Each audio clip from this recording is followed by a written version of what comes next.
একদিন মা ফাতেমার বোন কুলসুমের বাড়িতে অনেক বড় খাবারের আয়োজন করা হলো। যে আয়োজনে সে সময় ধনাঢ্য ব্যক্তিবর্গরা উপস্থিত ছিলেন। সবাই দাওয়াত পেলেন।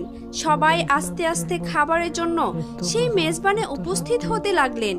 নবী করিম সাল্লাল্লাহু আলাইহি ওয়াসাল্লামও সেখানে গেলেন। সেখানে সবাইকেই তিনি দেখতে পেলেন। তারপর কুলসুম নবী করিম সাল্লাল্লাহু আলাইহি ওয়াসাল্লামকে সালাম দিয়ে বললেন, হে আল্লাহর প্রেরিত রাসূল, হে আমার পিতা, আপনি এসেছেন, আমি অনেক খুশি হয়েছি। আপনি এখানে বসুন। আমরা অনেকেই জানি, আবার অনেকেই জানি না। কুলসুম ছিলেন ধন সম্পত্তির দিক থেকে অনেকটাই স্বাবলম্বী। পক্ষান্তরে মা ফাতেমা ছিলেন অত্যন্ত গরিব।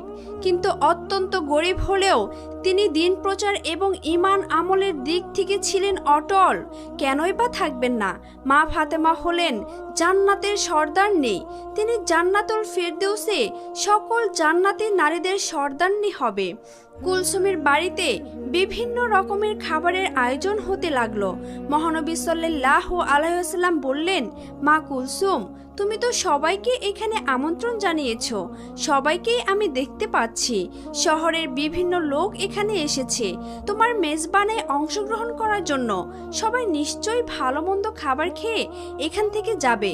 নিঃসন্দেহে অনেক সুন্দর এবং ভালো একটি আয়োজন করেছো তুমি।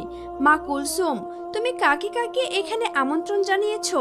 কুলসুম বললেন, হে আমার পিতা, হে আল্লাহর রাসূল, আমি আমার মেজবানে এই শহরের ধনাঢ্য সবাইকে আমন্ত্রণ জানিয়েছি। আব্বাজান, শহরের সকল পণ্ডিত জ্ঞানীদের এখানে আমন্ত্রণ জানিয়েছি। নবী করিম সাল্লাল্লাহু আলাইহি ওয়াসাল্লাম বললেন, তুমি সবাইকে এখানে আমন্ত্রণ করেছো, কিন্তু একজনকে তুমি আমন্ত্রণ করনি। কুলসুম তখন বললেন, কে বাবা? কাকে আমি আমন্ত্রণ করিনি? নবী করিম সাল্লাল্লাহু আলাইহি ওয়াসাল্লাম বললেন, সেটা তো তোমার অজানা হবার কথা নয়। সে তোমার রক্তের সম্পর্ক, তোমার আপন বোন ফাতেমা। কুলসুম একটু চুপ হয়ে রইলেন। ফাতেমাকে সে ইচ্ছা করে আমন্ত্রণ করেনি, কারণ ফাতেমা ছিল অনেকটাই গরিব। তার পোশাক আশাক ভালো ছিল না। কুলসুম ভেবেছিল, ফাতেমা যদি এই অনুষ্ঠানে আসে তাহলে তার মান সম্মান হানি ঘটবে, তাই তিনি তাকে আমন্ত্রণও করেনি।